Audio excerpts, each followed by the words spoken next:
Hello, I am the philosopher, and today we'll be talking about separation techniques.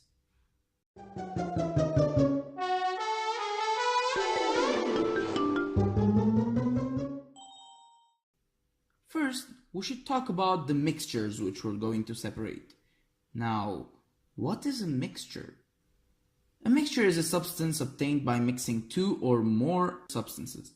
Consequently, we can obtain one of the two types of mixtures: homogeneous mixtures, where the substances which are mixed together are uniformly distributed in the mixture, thus resulting in a single phase, such as soda, which contains H2O, C6H12O6, and a few other substances.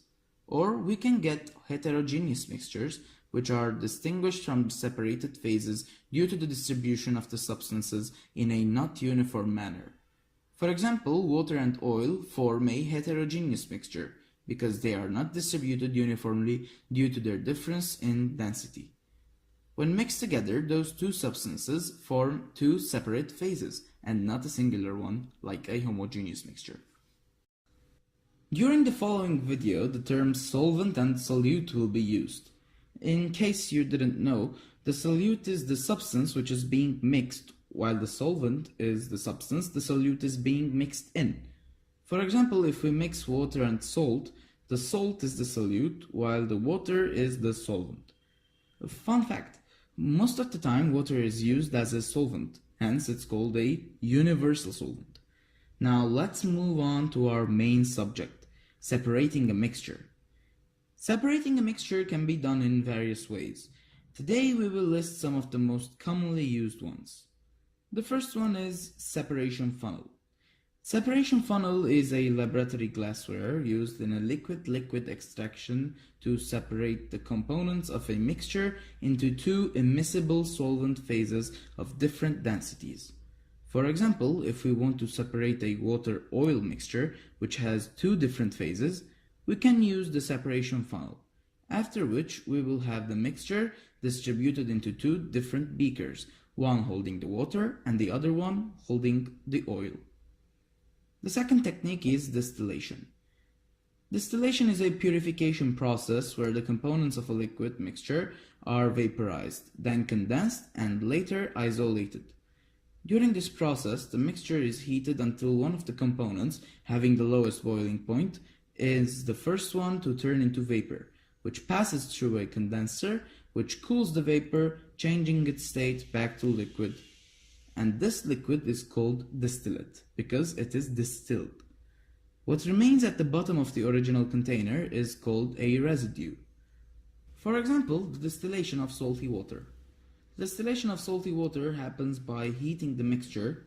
After heating the water, which has 100 degrees Celsius as a boiling point, it evaporates and is collected back through the condenser, which cools the water vapor back down, and the vapor transforms into purified water, which is found in the second flask.